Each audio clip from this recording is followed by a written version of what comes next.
Good morning बच्चों, कैसे हो सभी। आई होप आप सभी अच्छे होंगे, स्वस्थ होंगे, सेफ होंगे। So welcome to science lecture. आज जो है हम रिवाइज करने वाले हैं चैप्टर नंबर 13। आपके साइंस का इम्पोर्टेंट चैप्टर है ये, जिसका नाम है कार्बन एक महत्वपूर्ण तत्व। ठीक है, तो जैसे चैप्टर का नाम ही स्टार्ट हो रहा है कि कार्बन एक महत्वपूर्ण तत्व, तो सबसे पहले आप पूछ सकते हैं तत्व क्या है और तत्व के जो है कौन से टाइप्स हैं। तो सबसे पहले तत्व जो है वो पदार्थ की भौतिक और रासायनिक प्रक्रिया द्वारा जो विभाजित ना किया जा सके, ऐसे पदार्थ को हम तत्व कहते हैं। और जो है ये किस टाइप के में आते हैं, कितने टाइप के हैं, तो धातु है, अधातु है, धातु सदृश है, ये तो आप पहचानते ही होंगे। और जो है कार्बन जो है ये एक अधातु है। ठीक है, तो कार्बन जो है वो अधातु तत्व का है और सभी वनस्पतियां, सभी प्राणी जन्य पदार्थों में कार्बन जो है वो एक प्रमुख घटक तत्व है। और ये प्रकृति में स्वतंत्र अवस्था में भी पाया जाता है और यौगिक रूप में भी पाया जाता है। जैसे कि आप यहाँ पे देख सकते हो कार्बन का प्रतीक, यानी कि जब हम कार्बन लिखते हैं तो हम कैसे लिखते हैं, सी, कार्बन, सी फॉर कार्बन। ठीक है, अब जो कार्बन का परमाणु अंक कितना है, तो वो है 6। कार्बन का परमाणु द्रव्यमान कितना है, 12। तो कार्बन का परमाणु अंक अगर 6 है तो उसका इलेक्ट्रॉनिक संरूपण कितना हो जाएगा, पहली कक्षा में 2 इलेक्ट्रॉन, दूसरी कक्षा में 4 इलेक्ट्रॉन। ठीक है, तो जो बाह्यतम कक्षा में इलेक्ट्रॉनों की जो संख्या होती है वो ही उस तत्व का संयोजकता भी होती है। यानी कि कार्बन को जो है 4 इलेक्ट्रॉन्स अगर वो दे दे तो वो पूर्ण हो जाएगा, या फिर 4 इलेक्ट्रॉन्स ले ले तो वो पूर्ण हो जाएगा। जैसे कि शुरू में हमने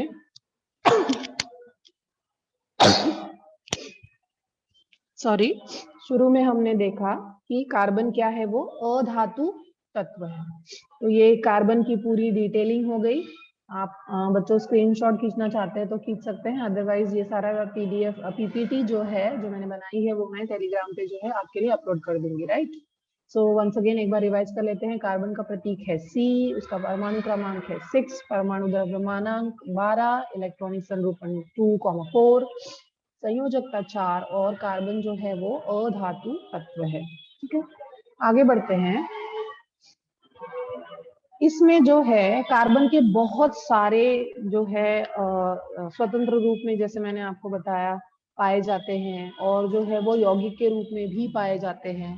तो यौगिकों में आप बोल सकते हैं कार्बन डाइऑक्साइड, कार्बोनेटों के रूप में जो है कैल्शियम कार्बोनेट, संगमरमर, कैलामाइन, जीवाश्म ईंधन के रूप में जो कार्बन मिलता है पत्थर कोयला, पेट्रोलियम, प्राकृतिक गैस, फिर कार्बनिक पोषक पदार्थ के रूप में जो मिलता है वो कार्बोस पदार्थ, प्रथिन, वसा युक्त पदार्थ, फिर प्राकृतिक धागों के रूप में जो हम कार्बन देख सकते हैं वो है रुई, ऊन, रेशम। ये सारे जो है, ये जगह जो है कार्बन उपस्थित होता है, यानी कार्बन की मौजूदगी होती ही होती है। तो इन सारे जो यौगिकों में है उसमें से हमने एक उठाया है कार्बन डाइऑक्साइड। तो कार्बन डाइऑक्साइड ये जो है, जैसा कि आप देख सकते हो कि ये इसका जो अणु सूत्र है वो CO2, यानी लिखा कैसे जाता है, CO2, c for carbon, O for oxygen. तो जो है ये कार्बन डाइऑक्साइड जिस तरह से बोला जा रहा है उसका अणु सूत्र है CO2 और इसका अणु द्रव्यमानांक है 44 और गलनांक है -56.6 डिग्री सेल्सियस। अब इसकी उपस्थिति, तो कार्बन डाइऑक्साइड कहाँ पाया जाता है, तो कार्बन डाइऑक्साइड जो है वो हवा में मुक्त रूप में पाया जाता है। उच्छ्वास द्वारा बाहर निकलने वाली हवा में लगभग 4% कार्बन डाइऑक्साइड होता है। जैसे खड़िया है, संगमरमर है, उसमें जो है कार्बन डाइऑक्साइड यौगिक के रूप में उपस्थित होता है। फिर कार्बन डाइऑक्साइड यौगिक के रूप में जो है वो और कहाँ, जैसे मैंने आपको बताया लकड़ी, कोयला, जैसे जो जीवाश्म ईंधन है उनके ज्वलन से भी ये जो है उत्सर्जित यानी बाहर निकलना। तो जब हम लकड़ी जलाते हैं, जब हम कोयला जलाते हैं, तो ऐसे जो जीवाश्म ईंधन के जो ज्वलन से उत्सर्जित होता है तो वो होता है कार्बन डाइऑक्साइड। ठीक है,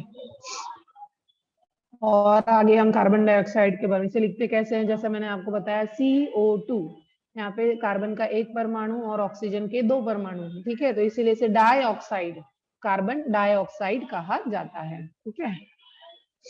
अब हम आते हैं कार्बन डाइऑक्साइड के कुछ और रासायनिक गुणधर्मों के ऊपर, कि मतलब जैसे किसके साथ ये क्या प्रक्रिया करता है, क्या बनाता है, इस तरह से। तो सोडियम हाइड्रोक्साइड, जैसे कि आप देख सकते हो, सोडियम हाइड्रोक्साइड का अणुसूत्र क्या है, NaOH, ठीक है। तो सोडियम हाइड्रोक्साइड के जलीय विलयन में कार्बन डाइऑक्साइड गैस प्रवाहित करने पर सोडियम कार्बोनेट प्राप्त होता है। सोडियम कार्बोनेट यानी कि धोवन सोडा। इसकी रासायनिक अभिक्रिया जैसे आप नीचे देख सकते हैं, NaOH प्लस CO2, ये बनता है Na2CO3, जिसे हम कहते हैं सोडियम कार्बोनेट, जिसे हम कहते हैं धोवन, धोने का सोडा, ठीक है। धोने का सोडा अगर बोला जाए तो आप अच्छे से पहचान जाएंगे, जैसे खाने का सोडा होता है। अभी आगे वाले आगे वाला जो केमिकल रिएक्शन है उसमें हम खाने का सोडा भी पढ़ेंगे। पहले यहाँ पे धोने का सोडा है, प्लस जो बन रहा है वो है वाटर। तो अगर सोडियम हमको चाहिए, अगर धोने का सोडा हमको जो है बनाना है, तो हमको क्या चीजें मिलानी होगी, sodium hydroxide plus carbon dioxide, ठीक है। उसकी वजह से दोनों के केमिकल रिएक्शन से बन रहा है सोडियम कार्बोनेट यानी Na2CO3, और साथ में बन रहा है पानी, ठीक है। सोडियम कार्बोनेट नेक्स्ट आते हैं।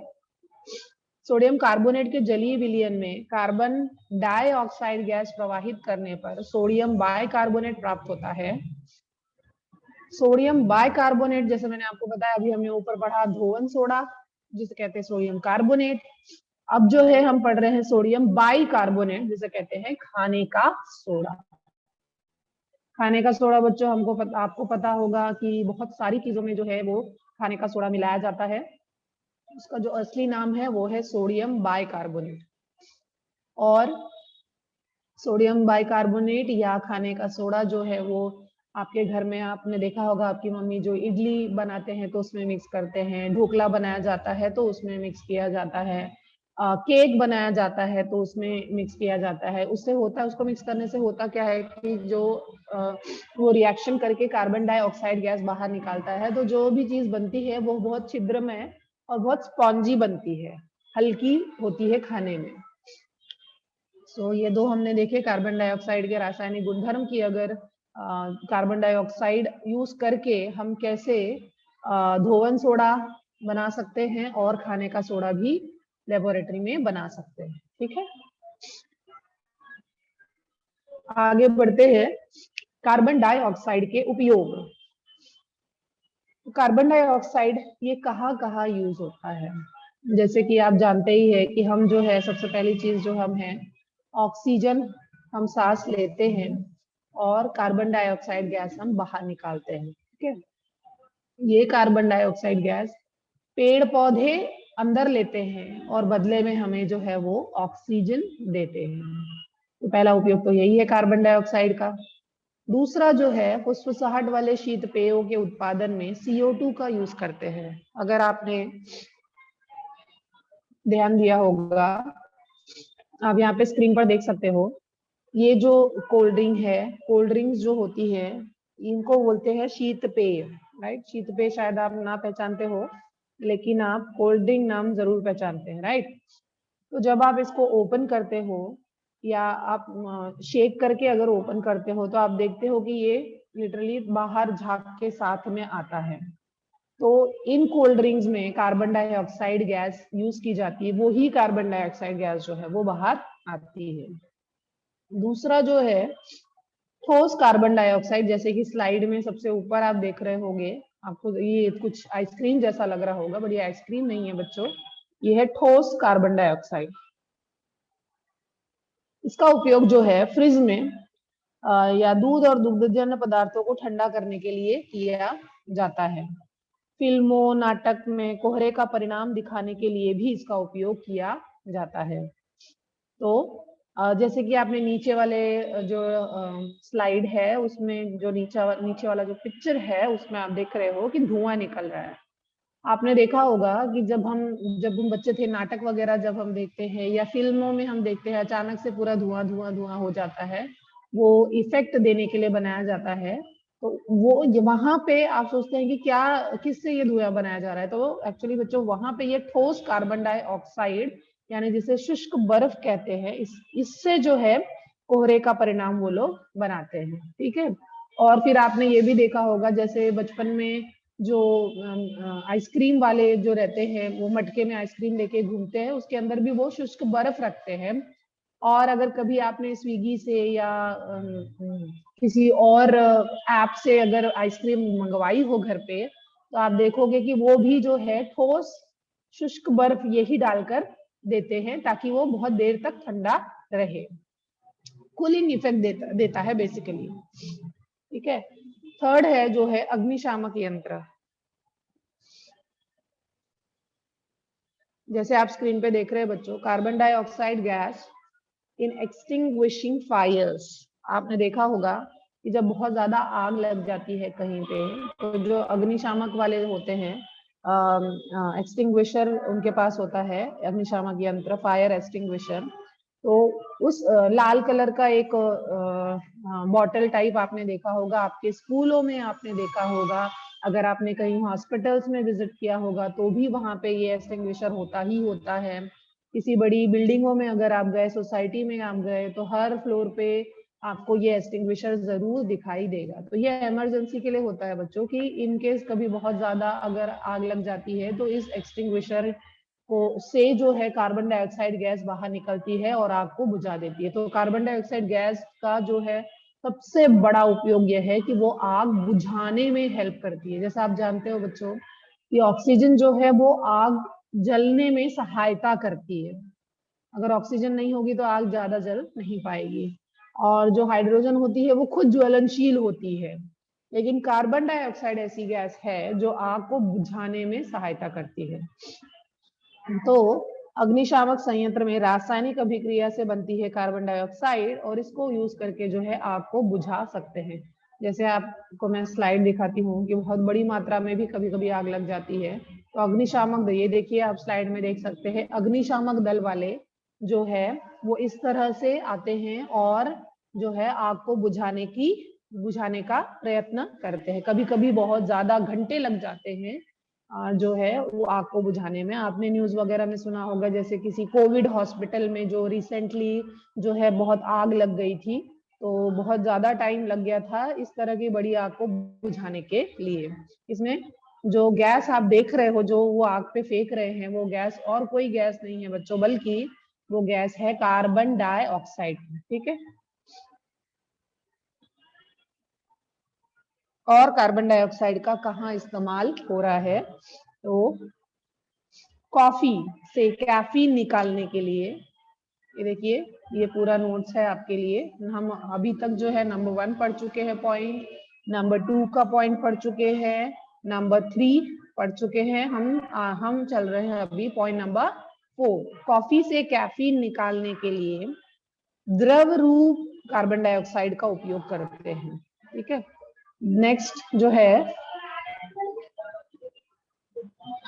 5th पॉइंट है हमारा, द्रव रूप कार्बन डाइऑक्साइड का उपयोग विलायक के रूप में आधुनिक पर्यावरण पूरक ड्राई क्लीनिंग में भी किया जाता है। यानी कि बच्चों जैसे कि आपका कोई व्हाइट शर्ट हो, स्कूल का कोई ड्रेस है, उस पर किसी ने इंक डाल दी, तो क्या किया जाता है, आप उसको ड्राई क्लीनिंग के लिए देते हो, तो वो जो है उसको क्लीन करके देते हैं। तो वहां पे भी कौन सा चीज यूज की जा रही है, कार्बन डाइऑक्साइड। फिर आते हैं हम नंबर 6 पे, जो मैंने सबसे पहले ही आपको बता दिया था कि हवा के कार्बन डाइऑक्साइड का उपयोग वनस्पतियां प्रकाश संश्लेषण के लिए करती हैं। जैसे ही हम साइंस पढ़ने जाते हैं तो जो है सबसे इंपॉर्टेंट चीजें जो हमको सिखाई जाती है उसमें पहला ये पॉइंट भी इंपॉर्टेंट है, जिसे कहा जाता है प्रकाश संश्लेषण। तो आप जानते हैं कि प्रकाश संश्लेषण क्या है। आप ये वाले डायग्राम में जो प्रकाश संश्लेषण का पिक्चर है बहुत क्लियर दिया हुआ है, आप देख सकते हैं कि पौधा है, पौधा जो है वो प्रकाश का सनलाइट सूर्य का जो है सनलाइट लेता है, फिर हवा में उपस्थित कार्बन डाइऑक्साइड लेता है और पानी, जड़ों से वो जो है जड़ों से जमीन से वो पानी लेते हैं। तो इन 3 चीजों से वो फोटोसिंथेसिस यानी प्रकाश संश्लेषण की प्रक्रिया करते हैं, यानी कि वो अपना खाना बनाते हैं ग्लूकोज के रूप में, शर्करा के रूप में। और जो सबसे इंपॉर्टेंट चीज हमें मिलती है वो है ऑक्सीजन, जिसकी वजह से हम सभी जिंदा हैं। आई होप आपको ये वाला सारे पॉइंट्स क्लियर हुए हैं बच्चों। आप चाहिए तो स्क्रीनशॉट ले सकते हैं। कार्बन डाइऑक्साइड के उपयोग, तो एक बार फिर से हम रिवाइज कर लेते हैं। पहला, फुसफुसाहट वाले शीत पे, यानी कि सारे कोल्ड ड्रिंक्स में है जो गैस यूज की जाती है वो कौन सी गैस है बच्चों? Carbon dioxide. दूसरा, जो ठोस बर्फ है, ठोस कार्बन डाइऑक्साइड, इसका उपयोग जो है कूलिंग इफेक्ट के लिए, जैसे कि फ्रिज में, फिर इसका उपयोग दूध में, दुग्धजन्य पदार्थों में, उनको ठंडा करने के लिए, ठंडा बहुत ज्यादा टाइम तक ठंडा रखने के लिए, फिर फिल्मों में, नाटकों में जो है वो फॉग का निर्माण करने के लिए, कोहरे का निर्माण करने के लिए इसका उपयोग किया जाता है। तो तीसरा जो है, अग्निशामक संयंत्र में रासायनिक अभिक्रिया से बनने वाली और संपीड़ित जो है कार्बन डाइऑक्साइड का उपयोग किया जाता है। फिर चौथा, कॉफी से कैफीन निकालने के लिए द्रव रूप CO2 का यूज करते हैं। फिर जो लिक्विफाइड CO2 का उपयोग जो है विलायक के रूप में ड्राई क्लीनिंग में किया जाता है। फिर जो है इस हवा के कार्बन डाइऑक्साइड का उपयोग वनस्पतियां प्रकाश संश्लेषण जो मैंने आपको बताया सबसे इंपॉर्टेंट जो केमिकल रिएक्शन है जिसकी वजह से हम जिंदा हैं, कि पौधे जो है वो sunlight, then carbon dioxide, then water, इन तीनों का यूज करती हैं और जो केमिकल रिएक्शन वो करती हैं दैट्स कॉल्ड फोटोसिंथेसिस, बनाती हैं अपना खाना और साथ ही साथ हमारा भी खाना। जैसे कि ऑक्सीजन जो है वो डेफिनेटली हमारा ही खाना है जिसकी वजह से हम जिंदा हैं। सो आई होप आपको ये सारे पॉइंट्स क्लियर हुए हैं। अब आ जाते हैं हम जिसकी बात हम तब से कर रहे थे कि रेड कलर का मैंने आपको बताया कि बॉटल टाइप होता है जिसमें ब्लैक कलर का जो है वो स्प्रे करने के लिए रहता है। तो ये जो है आपने हर जगह देखा होगा, जैसे हमने डिस्कस किया कि ये आपके स्कूलों में है, ये हॉस्पिटल्स में है, ये सोसाइटीज में है, ये कंपनीज में आप देख सकते हो, जहां भी जाओगे आप आपको ये चीज जरूर देखने को मिलेगी। तो एक्चुअली ये है क्या? ठीक है, तो ये जो है फायर एक्सटिंग्विशर है। ये पारंपरिक अग्निशामक यंत्र में सोडियम बाइकार्बोनेट का पाउडर होता है। अच्छा, अब जो बेसिक जो डायग्राम है बच्चों, ये जो डायग्राम है ये इंपॉर्टेंट है। ये कितनी तरीके से आपसे पूछ सकते हैं, या तो वो सीधा बोल देंगे, क्वेश्चन पूछेंगे कि पारंपरिक अग्निशामक यंत्र का जो है आकृति बनाइए। ठीक है, या तो ऐसा पूछ ले, या फिर वो पूछ ले कि आकृति आपको बना के दे दें और जितने एरो वाले निशान आपको सिर्फ एरो करे और बोले कि यहाँ का नाम बताइए। तो वहां आपको आना चाहिए कि जो सबसे पहला है यंत्र की घुंडी, दूसरा जो है कूपी यानी कि बॉटल, और उस कूपी और बॉटल में क्या रखा हुआ है बच्चों? सल्फ्यूरिक अम्ल। इसको आप अंडरलाइन करिए सभी लोग, सल्फ्यूरिक अम्ल। फिर जो सबसे नीचे वाला पार्ट है वहां पर क्या है? तो वहां पे सोडियम बाइकार्बोनेट की बुकनी है यानी कि पाउडर है। ठीक है, तो ये सारी चीजें, ये सारे चार ये हाँ चार नाम आपको जो है याद होने चाहिए। सबसे ऊपर क्या है बच्चों? यंत्र की घुंडी, यानी कि यहाँ का वो बटन है जिसको खोलना है आपको और फिर वो जो कार्बन डाइऑक्साइड गैस स्प्रे करनी है। फिर एक छोटी सी बॉटल है, उस बॉटल में कौन सा जो है एसिड रखा हुआ है? तो वो है सल्फ्यूरिक अम्ल। और नीचे जो पूरा है वो है सोडियम बाइकार्बोनेट। सोडियम बाइकार्बोनेट जैसे कि हमने पढ़ा था, सोडियम बाइकार्बोनेट क्या है बच्चों? तो जैसा हमने पढ़ा कि वो है खाने का सोडा, है कि नहीं? तो खाने का सोडा जो है वो अग्निशामक यंत्र में यूज किया जाता है। होता ये है कि जो सल्फ्यूरिक अम्ल है, यंत्र की घुंडी दबाई जब जाती है तो कूपी टूट जाती है, और कूपी टूटने की वजह से जो बॉटल का सल्फ्यूरिक अम्ल होता है वो सोडियम बाइकार्बोनेट पर गिरता है। ठीक है, उससे होता क्या है? उन दोनों में होती है रासायनिक अभिक्रिया। ओके, फिर उससे क्या होता है? जब उन दोनों में होती है रासायनिक अभिक्रिया तो उनसे बनती है कार्बन डाइऑक्साइड गैस जो बाहर निकलती है। तो कार्बन डाइऑक्साइड अग्निशामक यंत्र जंग न लगने वाले तथा विद्युत अवरोधक होते हैं। इसीलिए विद्युत उपकरणों व यंत्रों में आग लगने पर इनका उपयोग किया जाता है। CO2 अग्निशामक यंत्र का उपयोग छोटे स्तर की आग बुझाने के लिए किया जाता है। बड़े पैमाने पर लगी आग को रोकने के लिए कार्बन डाइऑक्साइड अग्निशामक पूरे नहीं पड़ते हैं। आधुनिक अग्निशामक यंत्रों में जो है द्रव और ठोस रूप में कार्बन डाइऑक्साइड संपीड़ित कर भरी होती है। दाब कम करने पर वह गैसीय अवस्था में आती है और जोर से वक्राकार नली से बाहर निकलती है। अब जो केमिकल रिएक्शन की हमने बात की कि सोडियम बाइकार्बोनेट और सल्फ्यूरिक अम्ल, तो देखो इसका सूत्र नीचे लिखा हुआ है। सोडियम बाइकार्बोनेट का सूत्र क्या है बच्चों? अभी हमने पिछले वाली स्लाइड में देखा था, वो है NaHCO3। सल्फ्यूरिक अम्ल के बारे में तो आप अच्छे से जानते होंगे, H2SO4। जब ये दोनों मिल रहे हैं तो केमिकल रिएक्शन में बन रहा है Na2SO4 और पानी और कार्बन डाइऑक्साइड। तो ये जो है आजकल अलग अलग प्रकार के अग्निशामक यंत्रों का उपयोग किया जाता है और हम इसकी जानकारी जो है अलग से प्राप्त भी कर सकते हैं। तो आई होप बच्चों ये वाला पारंपरिक अग्निशामक यंत्र आपको क्लियर समझा है। एक बार फिर से हम इसको जो है रिवाइज कर लेते हैं। पारंपरिक अग्निशामक यंत्र में क्या क्या होता है? सबसे पहले तो आपको डायग्राम याद रखना है, उसके बाद आपको डायग्राम के 4 नाम याद रखने हैं। यंत्र की घुंडी, कुपी, बॉटल, सल्फ्यूरिक अम्ल, सोडियम बाइकार्बोनेट की बुकनी। अब आपको ये बहुत ही आसान है, ये बहुत ही इंपॉर्टेंट है, ये क्वेश्चन जो है हर बार जरूर पूछते हैं एग्जाम में। तो जो ये है स्टार्ट होता है आपका कार्बन डाइऑक्साइड अग्निशामक यंत्र जंग न लगने वाले विद्युत अवरोधक के होते हैं। फिर जब यंत्र की घुंडी दबाने पर कुपी टूटकर बॉटल का सल्फ्यूरिक अम्ल जो होता है सोडियम बाइकार्बोनेट पर गिरता है, फिर उसमें रिएक्शन होता है, कार्बन डाइऑक्साइड गैस बाहर निकलती है। तो वो रिएक्शन रासायनिक अभिक्रिया जो है वो कहाँ है? सबसे नीचे आप देखिए तो वो है NaHCO3 प्लस H2SO4। आपसे ये भी क्वेश्चन पूछ सकते हैं कि पारंपरिक अग्निशामक यंत्र का जो है चित्र बनाइए, उसकी रचना लिखिए और उसमें होने वाली रासायनिक अभिक्रिया भी लिखिए।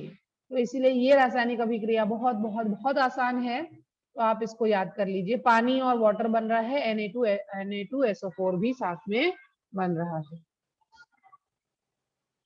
ठीक है बच्चों, तो ये आप देख सकते हो कि ये बहुत बड़े पैमाने पर आग लगी हुई दिख रही है, जिसको जो है वो फायर एक्सटिंग्विशर वाले जो हैं अग्निशामक यंत्र की सहायता से बुझाने की कोशिश कर रहे हैं।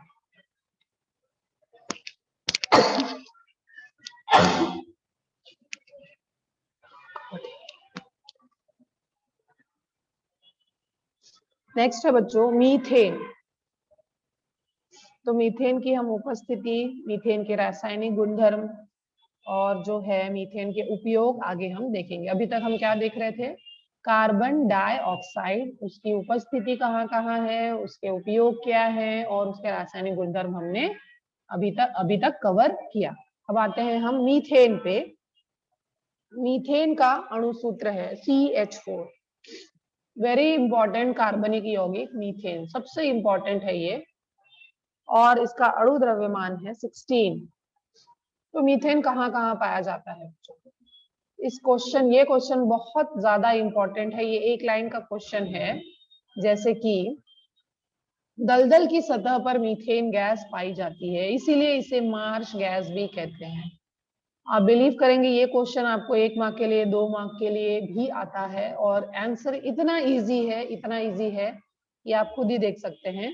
आप मीथेन समझते हैं, आप दलदल समझते हैं, लेकिन आप मार्श गैस याद नहीं रख पाते हैं। तो आप ध्यान रखो बच्चों, अगर आपसे क्वेश्चन पूछा जाता है मार्श गैस किसे कहते हैं, तो आप सीधे सीधे बोल सकते हो कि दलदल। Point number 5, very important point, please tick it. दलदल की सतह पर मीथेन गैस पाई जाती है और इसीलिए इसे मार्श गैस कहते हैं। अब आ जाते हैं पॉइंट नंबर 1 पे। फिर से प्राकृतिक गैस जो होती है उसमें लगभग 87% मीथेन गैस पाई जाती है। जैविक पदार्थों की हवा की अनुपस्थिति, जैविक पदार्थों की हवा की अनुपस्थिति में होने वाले विघटन से मीथेन की निर्मिति होती है। बायोगैस में भी मीथेन की उपस्थिति होती है। कोयले की खदानों में मीथेन गैस पाई जाती है। दलदल की सतह पर मीथेन गैस पाई जाती है, ये तो अभी हमने क्लियर किया दलदल की सतह वाला। फिर नंबर 6, प्रयोगशाला में हाइड्रोजन तथा कार्बन मोनोऑक्साइड के मिश्रण को उत्प्रेरक निकल की उपस्थिति में 300 डिग्री सेंटीग्रेड तापमान पर गर्म करने पर मीथेन गैस प्राप्त होती है। जो मीथेन गैस दलदल की सतह में मिली तो वो तो फ्री में मिल गई बहुत इजीली। लेकिन पॉइंट नंबर, प्रयोगशाला में इसको कैसे बनाया जा सकता है, तो वो है प्रयोगशाला में हाइड्रोजन तथा कार्बन मोनोऑक्साइड, ठीक है, हाइड्रोजन और कार्बन मोनोऑक्साइड के मिश्रण को उत्प्रेरक निकल की उपस्थिति में 300 डिग्री सेंटीग्रेड तापमान तक गर्म करने पर मीथेन गैस प्राप्त होती है। पॉइंट नंबर 7, प्राकृतिक गैस के भंजक आसवन से शुद्ध मीथेन गैस प्राप्त होती है। भंजक यानी कि जैसे है उसको जलाना, ठीक है, तो प्राकृतिक गैस के ज्वलन से भी शुद्ध मीथेन गैस की प्राप्ति की जा सकती है। तो ये सारे पॉइंट्स जो है इसमें बच्चों अगर मीथेन की उपस्थिति पूछते हैं तो कुछ एक पॉइंट बहुत ही इजी है जो आप जर्नल नॉलेज की तरह इसको याद करिए, रट्टा मत मारिए कि आपको एग्जाम में लिखना है। अगर इन केस कभी कुछ जनरल नॉलेज के लिए आपके भाई बंधु आपसे पूछते हैं तो आपको ये आना चाहिए कि सबसे पहले तो 87% मीथेन होती है प्राकृतिक गैसों में। फिर ये मिलती कैसे है, कैसे बनती है, ये तो जैविक पदार्थ इसको बनाते हैं लेकिन हवा की अनुपस्थिति में जो विघटन होता है उसे मीथेन की निर्मित होती है। फिर बायोगैस में मीथेन होता है क्योंकि हम जानते हैं बायोगैस जो गांव में बायोगैस यूज किए जाते हैं उससे निकलती है मीथेन नामक ईंधन और उसका यूज खाना बनाने के लिए किया जाता है, बराबर।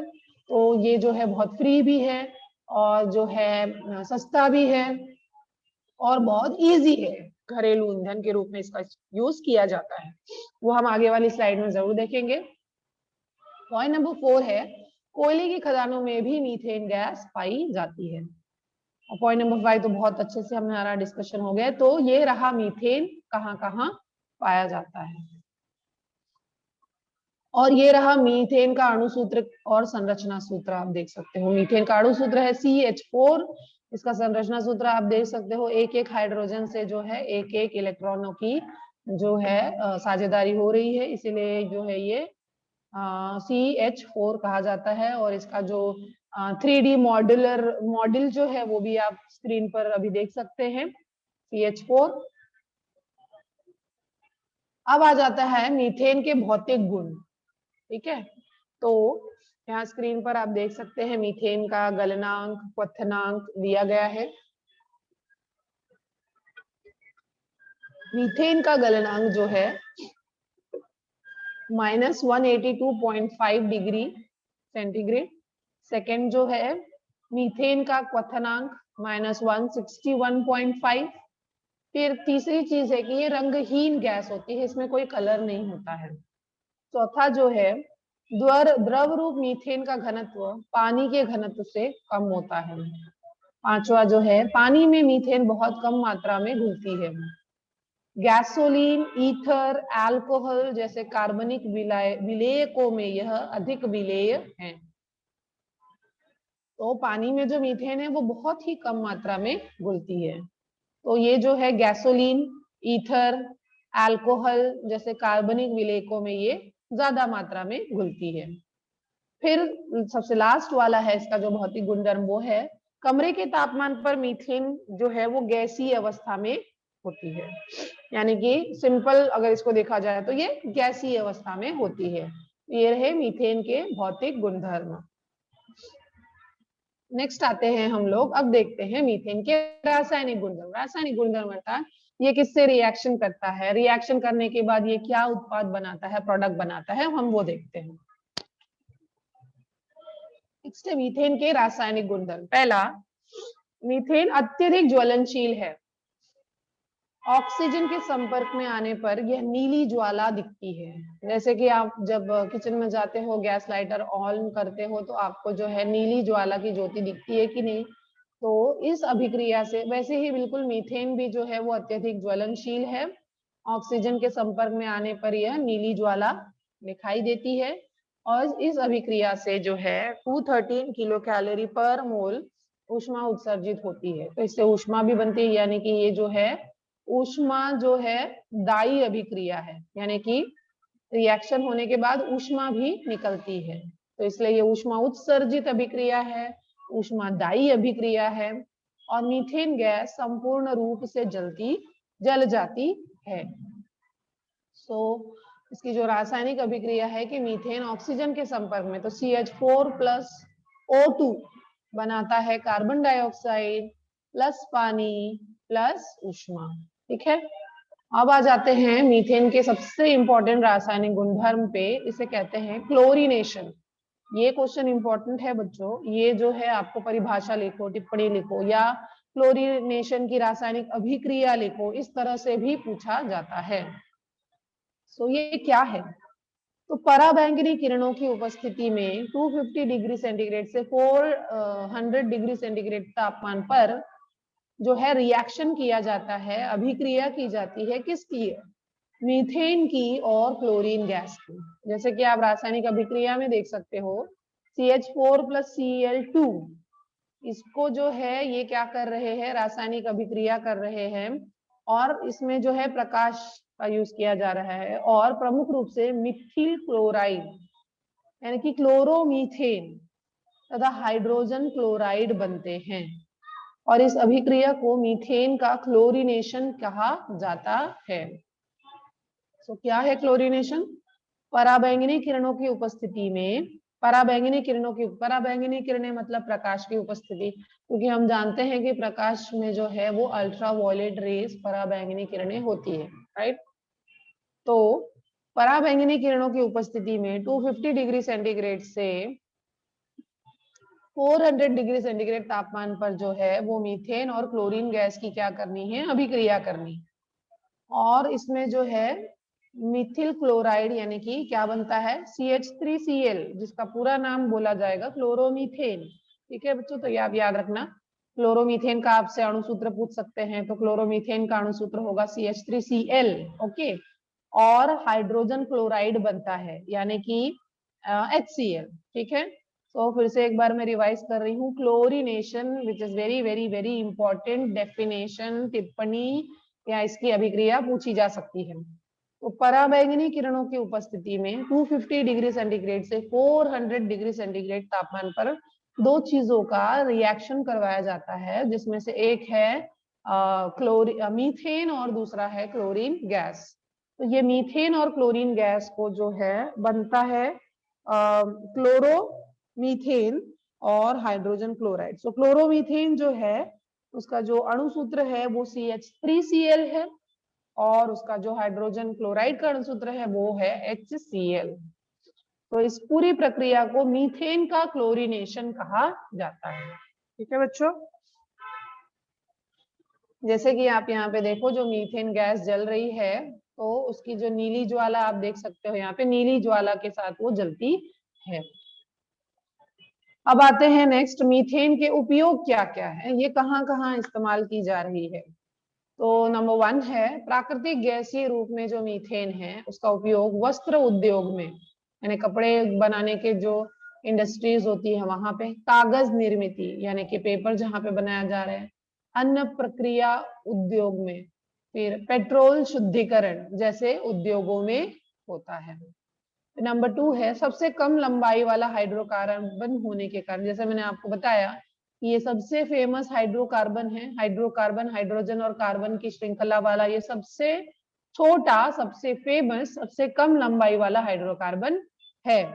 ठीक है, होने के कारण मीथेन के ज्वलन से उत्सर्जित होने वाले CO2 का अनुपात बहुत ही कम होता है, इसीलिए इसका उपयोग घरेलू ईंधन के रूप में किया जाता है।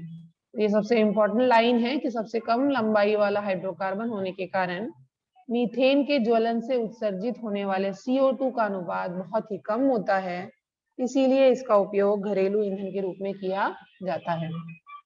नंबर 3 है ethanol, methyl chloride, methylene chloride तथा अमोनिया और एसिटिलीन, इन कार्बनिक यौगिकों की निर्मित में मीथेन का उपयोग किया जाता है। अच्छा, ये कैसे पता चला? तो ये जो है अलेक्जेंड्रो वोल्टा जो है, इन्होंने मीथेन गैस का पता लगाया था, और 1776 से 1778 के दौरान जो है ये दलदल की गैस का अध्ययन कर रहे थे। तो जब दलदल की गैस का इन्होंने अध्ययन किया तब इनको जो है मीथेन के बारे में पता चला। तो वो कौन से साइंटिस्ट है जिन्होंने मीथेन का पता लगाया? वो है अलेक्जेंड्रो वोल्टा। ठीक है बच्चों, तो ये वाला क्लियर हो गया अपने को। हम आ जाते हैं नेक्स्ट स्लाइड पे, जो कि बहुत ही इंपॉर्टेंट है, बायोगैस संयंत्र। आपने अपने गांव में बहुत बार ये सारी चीजें, बायोगैस सुना होगा, बायोगैस देखा होगा। और जो है कुछ इस तरह का, आप देखिए, कुछ इस तरह का डायग्राम आपने जरूर देखा होगा, 101% देखा ही होगा। तो ये जो है बच्चों, ये क्या है? ये है बायोगैस संयंत्र। बायोगैस संयंत्र में जानवरों का गोबर, खरपतवार, गीले कूड़े, इनका जो है अनाक्सीय सूक्ष्म जीवों द्वारा विघटन होता है। जैसे कि हम जानते हैं कि मीथेन कौन बनाता है? तो सूक्ष्म जीव बनाते हैं। कैसे बनाते हैं? तो ये क्या करते हैं, ऑक्सीजन की अनुपस्थिति में जो है ये बनाते हैं। ठीक है ना? तो बायोगैस संयंत्र में जानवरों का गोबर, खरपतवार, जितना मतलब कचरा हो, जितना आपको लगे कि ये कचरा है, वो सारा कचरा जो है जमीन के अंदर इसको डाल देना है, उसमें खरपतवार सब डाल देना है। और कुछ ही टाइम बाद जो है उसमें जो जीवाणु होंगे, जो सूक्ष्म जीव होंगे, वो इनका विघटन करते हैं और जो है मीथेन गैस की निर्मित करते हैं। तो इसे ही कहते हैं बायोगैस संयंत्र।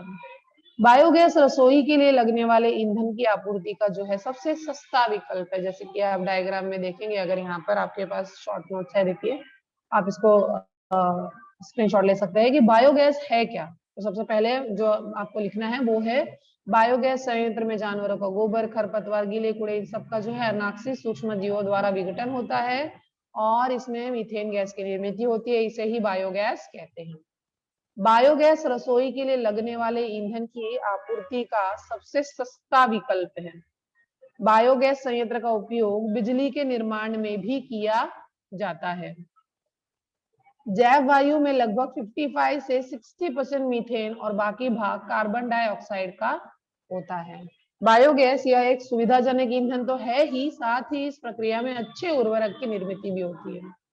जैसे कि मैंने आपको बताया कि रसोई के लिए गांव में कैसा है, देखो बायोगैस जहां जहां भी होता है तो उससे क्या होता है, पहले तो पैसे की बचत होती है, फिर जो है वायु प्रदूषण नहीं होता है, प्रदूषण की भी बचत हो जाती है, प्रदूषण नहीं होता है। और जो है ये बहुत इजी है। हमको करना क्या है, जितना खर पतवार, गोबर, गीला कचरा, ये सब है जो है, हमको क्या करना है, एक जगह इकट्ठा करना है, राइट? तो सबसे इजी काम हो गया। तो इसीलिए बायोगैस रसोई के लिए लगने वाला जो ईंधन है, वो इसकी आपूर्ति हमेशा होती रहेगी अगर ये विकल्प हम चूज करते हैं, क्योंकि कचरा तो हमेशा होगा। और अगर कचरे से भी हम फायदा निकाल लेते हैं तो उससे क्या कहने, वो तो और भी बड़ी बात है, अच्छी। सो बायोगैस संयंत्र का उपयोग बिजली के निर्माण के लिए भी किया जाता है।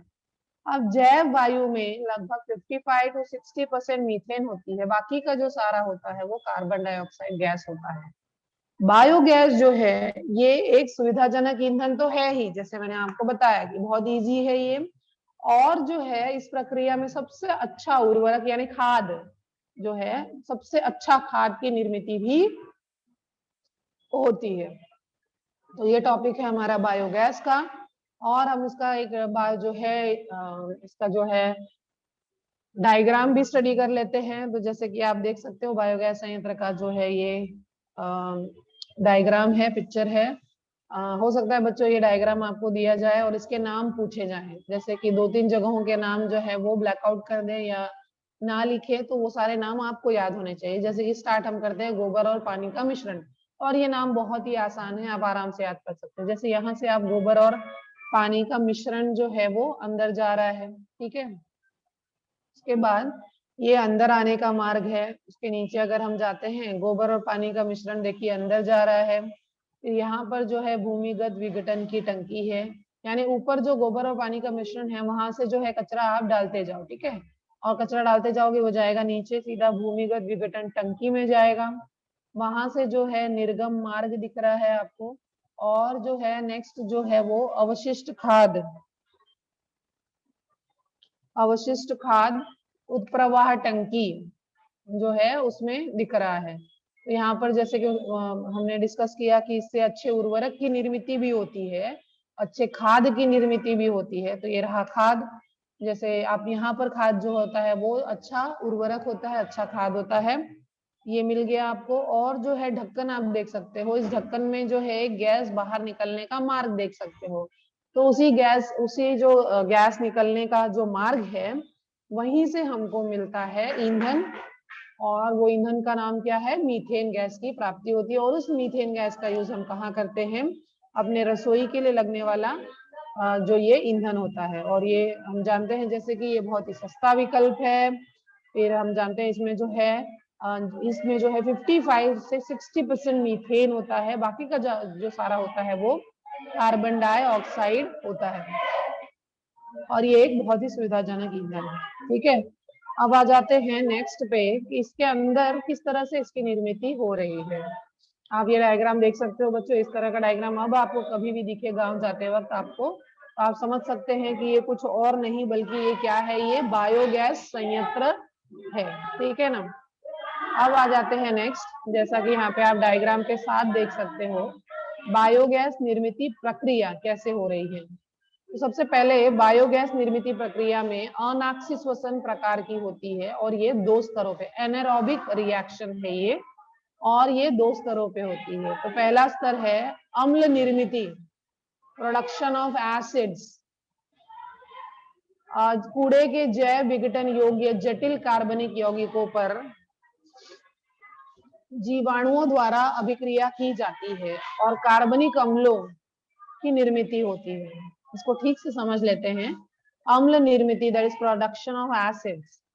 तो जो कचरा वगैरह, जो गोबर वगैरह, जो पानी वगैरह जो हम मिक्स करते हैं, खरपतवार, इसको जो हम अंदर डालते हैं बायोगैस संयंत्र में, जहाँ पे आप देख रहे हो कि गोबर और पानी का अंदर जाने का मार्ग से नीचे आता है, तो यहाँ पे जो कूड़े के जैव विघटक योग्य जटिल कार्बनिक यौगिक जो होते हैं, उस पे जो जीवाणु होते हैं, जो बैक्टीरिया होते हैं, वो सब क्या करते हैं? अभिक्रिया करते हैं। ठीक है, रिएक्शन करते हैं। और उसमें जो ऑर्गेनिक एसिड्स हैं, कार्बनिक अम्ल की निर्मित होती है। जब वो क्रिया करते हैं तो वो कार्बनिक अम्ल यानी कि ऑर्गेनिक एसिड्स की निर्मित करते हैं। फिर क्या होता है? फिर जो है मीथेन वायु की निर्मित कैसे होती है? तो मीथेन गैस प्रोडक्शन। तो मीथेनोजेनिक जीवाणु जो होते हैं, यानी कि जो फाइनल उसको मीथेन में कन्वर्ट करते हैं, वैसे जीवाणु ये जो कार्बनिक अम्ल बनाया गया है इस पर अभिक्रिया करते हैं। तो जो मीथोजेनिक जीवाणु जो होते हैं, सबसे पहले तो कार्बनिक अम्ल दैट इज CH3COOH, ये कार्बनिक अम्ल है। ठीक है, और इस पे जो जीवाणु है उन्होंने क्या करी? अभिक्रिया करी, और वो अभिक्रिया करके बना रहे हैं मीथेन और कार्बन डाइऑक्साइड। जैसे कि हमने पहले डिस्कस करा था कि जो ये जैव वायु बना रहे हैं, जैव वायु यानी कि जो जीवाणु हैं जो कार्बनिक अम्ल पे अभिक्रिया कर रहे हैं, जो मीथेन गैस तैयार कर रहे हैं, वो क्या तैयार कर रहे हैं? 50 से 60% मीथेन तैयार कर रहे हैं, और बाकी का पार्ट जो है वो कार्बन डाइऑक्साइड तैयार हो रहा है। तो आप एग्जांपल में यहाँ देख सकते हो रिएक्शन में CH3COOH, ये है कार्बनिक अम्ल। ये कैसे तैयार हुआ है? तो इसके जो जैव विघटक योग्य जो है ये जीवाणु जो है, जैव जीवाणु जो है, वो कूड़े पे जो है जटिल प्रक्रिया कर रहे हैं, कूड़े के जटिल कार्बनिक यौगिक पे प्रक्रिया कर रहे हैं, और उसको जो है सिंपल कार्बनिक अम्ल में चेंज कर रहे हैं। ठीक है, निर्मित कर रहे हैं, ऑर्गेनिक एसिड बना रहे हैं। फिर इस ऑर्गेनिक एसिड को लेकर जो जीवाणु है, मिथोजेनिक जीवाणु जो है, इस पे अभिक्रिया करके बना रहे हैं मीथेन। कितना परसेंट? 55 से 60%। और कार्बन डाइऑक्साइड जो बाकी का परसेंटेज है वो कार्बन डाइऑक्साइड का है। ठीक है, ओके। सो बच्चों, हम लोग जो है एक बार फिर से इस सभी चीज को रिवाइज कर लेते हैं। स्टार्ट हमने किया था कार्बन से, तत्वों से,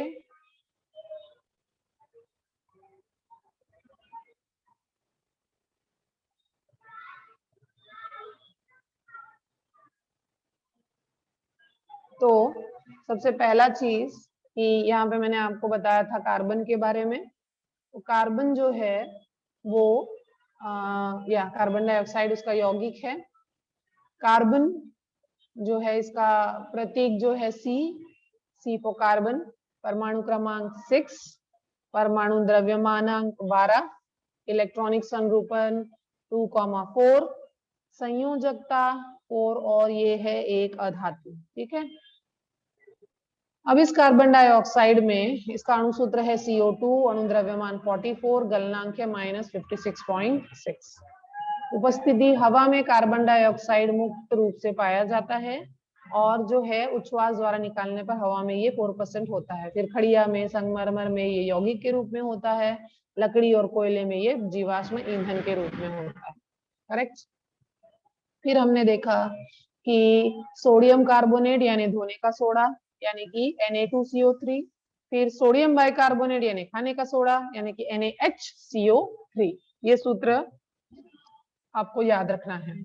कार्बन डाइऑक्साइड के उपयोग बहुत ही इंपॉर्टेंट क्वेश्चन है, जिसमें से सारे जो है 6 पॉइंट्स आप आराम से याद कर सकते हैं, नहीं तो भी 4 पॉइंट्स तो आप याद ही कर सकते हैं। जैसे सबसे पहला कोल्ड ड्रिंक में यूज किया जाता है, शुष्क बर्फ फ्रिज में यूज किया जाता है, फिल्मों और नाटकों में यूज किया जाता है, अग्निशामक यंत्र में यूज किया जाता है और वनस्पतियां यूज करती हैं इसका प्रकाश संश्लेषण फोटोसिंथेसिस में।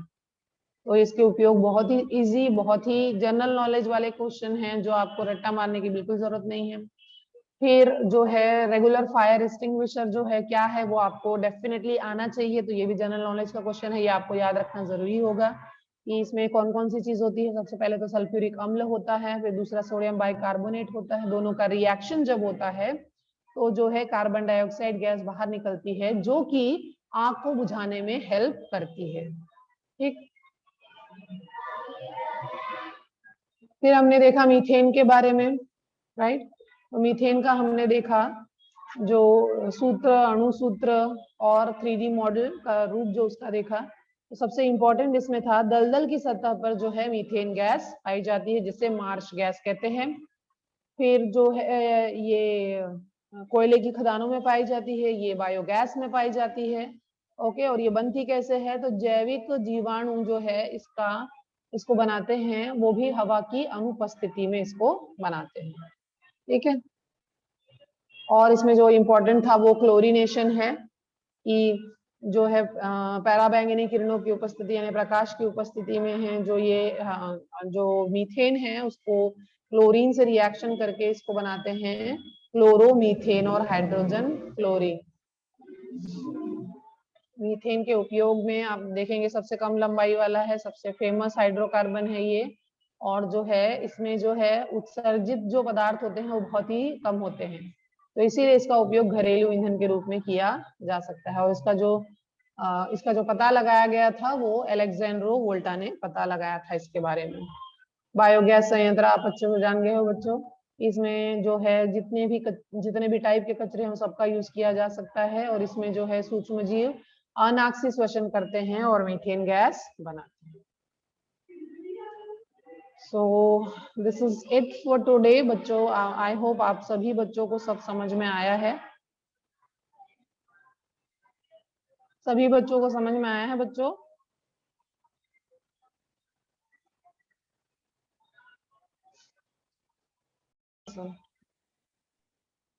ओके, तो थैंक यू वेरी मच बच्चों। इसको फिर से रिवाइज करिए और प्लीज टेलीग्राम चैनल पर देखिए, मैं इसको अपलोड कर दूंगी ताकि आपको जो नोट्स हैं वो आराम से मिल जाए। ठीक है, तो बाय एवरीबॉडी।